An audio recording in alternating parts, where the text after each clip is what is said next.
దైవజనుడు ఎరుగుదనండి, ముగిస్తాను. ఆ దైవజనుడు చాలా సంవత్సరాలు సేవ చేశాడు. 2 కాళ్ళు పనిచేయట్లే, నడువు నిలవదు. ఆఖరి క్షణంలో తన శిష్యులను నమ్మి, అయ్యా నన్ను నెమ్మదిగా కుర్చీలో పెట్టి తీసుకెళ్ళి మందిరంలో పెట్టండి రాని. ఆ కుర్చీలో కూర్చోవడం కష్టం, కాళ్ళ మీద నిలబడలేడు. కనీసం ఉమ్మొస్తే అంత దూరం ఉయ్యలేని పరిస్థితిలో ఉన్న ఆ సేవకుడు నెమ్మదిగా కుర్చీలో పెట్టి తీసుకొచ్చి అక్కడ పెట్టేవాళ్ళు. ఆ కుర్చీలో ప్రసంగం చేసేవాడు. చేస్తానే దేవుని శక్తి కమ్ముకునేది. నెమ్మదిగా బలిపీఠం దగ్గర నిలబడి గంటన్నర ప్రసంగం చేసేవాడు. విచిత్రం ఏంటో తెలుసా?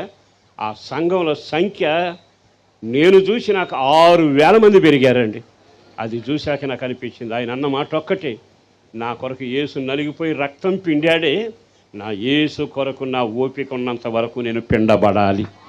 అప్పుడు నాకు అనిపించింది, ఇందాక అనుకున్న బంగారాజు గారితో మాట్లాడుతూ వచ్చి, ఆఖరి శ్వాస వరకు ఆయన కొరకే పిండబడుదుమగాక, ఆయన కొరకే ఖర్చు అవుదుమగాక, ఆయన కొరకే మన సుఖాన్ని ఖర్చు పెడుదుమగాక, ఆయన కొరకే సమస్తము పిండబడునుగాక.